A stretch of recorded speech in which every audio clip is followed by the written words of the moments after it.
इधर धौलपुर में स्थित पार्वती बांध के 6 गेट खोलकर 9,844 क्यूसेक पानी छोड़ा जा रहा है। इससे सेंपऊ और मनिया इलाके में गांव में बाढ़ का खतरा बढ़ने लगा है। सेंपऊ में शुक्रवार सुबह ही पार्वती नदी उफान पर है। पार्वती नदी पर कौलारी, धौलपुर और सखबारा मनिया के रास्ते पर कुछ ही घंटों में इसके बंद होने की आशंका है।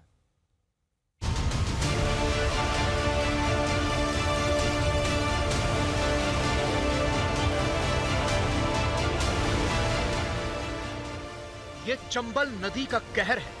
पूर्वी राजस्थान में चंबल नदी उफान पर है।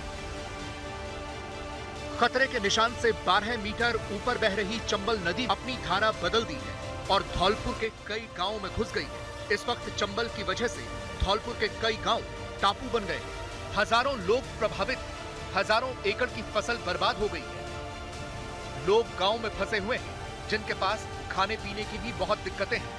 ऐसा लग रहा है जैसे बीच में एक बड़ी नदी बह रही हो, जिसके दोनों ओर लोग फंसे हुए हैं। चंबल का जलस्तर बढ़ा तो आसपास के कई इलाकों को उसने अपनी चपेट में लिया है। कई सारे गांव जो हैं वो जलमग्न हैं और मुख्य शहरों से उनका संपर्क कट चुका है। एनडीआरएफ की इस नाव के साथ विशेष अभियान चल रहा है उन इलाकों में जहां आज तक ने खबर दिखाई मदद नहीं पहुंची थी, और अब यहां से खाने का सामान, रसद, जरूरी मदद उन तमाम लोगों को लेकर हम उस किनारे पर जा रहे हैं जहां लोग इंतजार कर रहे हैं। गांव के गांव टापू बन चुके हैं और अगर कैमरे के पीछे नजर से आप देखेंगे तो वहां लोग आपको दिखाई देंगे जो वहां पर फंसे हुए हैं। हालांकि कई लोगों को इवैक्यूएट करा लिया गया, बहुत सारे लोग गांव छोड़कर नहीं जाना चाहते थे।